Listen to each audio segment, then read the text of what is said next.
మీకు స్వర్గం తెలుసా? నరకం తెలుసా?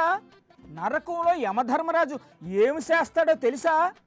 అక్కడ పాపులను సలసలా కాగే నూనెలో వేయిస్తారు, సూదులతో గుచ్చుతారు అని రాజంపేట వెళ్ళి సందమామ కథలు చెప్తున్నారు ముఖ్యమంత్రి చంద్రబాబు గారు. నేను మీకు పెన్షన్ ఇస్తున్నాను కాబట్టి రోజు ఉదయాన్నే లేచి నన్ను తలుసుకోండి అని అక్కడున్న పబ్లిక్ను రిక్వెస్టింగ్ చేస్తున్నారు చంద్రబాబు గారు. నమస్తే గురుగారు, చెప్పండి సార్. మీరు కూడా ఒక విషయం గుర్తుపెట్టుకోవాలి. ఏం గుర్తుపెట్టుకోవాలి సార్? ఎప్పుడైనా మనం అన్నం తింటా ఉంటే ఒకసారి తలుచుకుంటాం. అవును సార్, అప్పుడప్పుడు అన్నం తింటుంటే పొలమారుతుంది. ఒక్కసారి ఈ పింఛన్ ఇచ్చే వాళ్ళని కూడా మీరు తలుచుకుంటే ఇంకా ఎక్కువ పింఛన్ రావడమే కాకుండా మీ జీవితాల్లో వెలుగులు వస్తాయని మరొక్కసారి మీ అందరికి విజ్ఞప్తి చేస్తున్నా.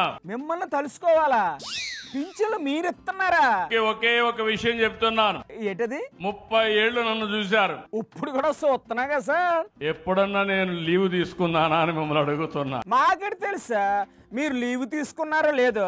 నిద్ర లేస్తే నిద్రపోయే వరకు మెషిన్ మారిగా పనిచేస్తున్నానా లేదా అని మిమ్మల్ని అడుగుతున్నా. అలా అడిగితే లేదు చెప్పరు సార్, చేతులు ఎత్తమానండి. అవును అంటే చేయలేదు చెప్పండి అవునని.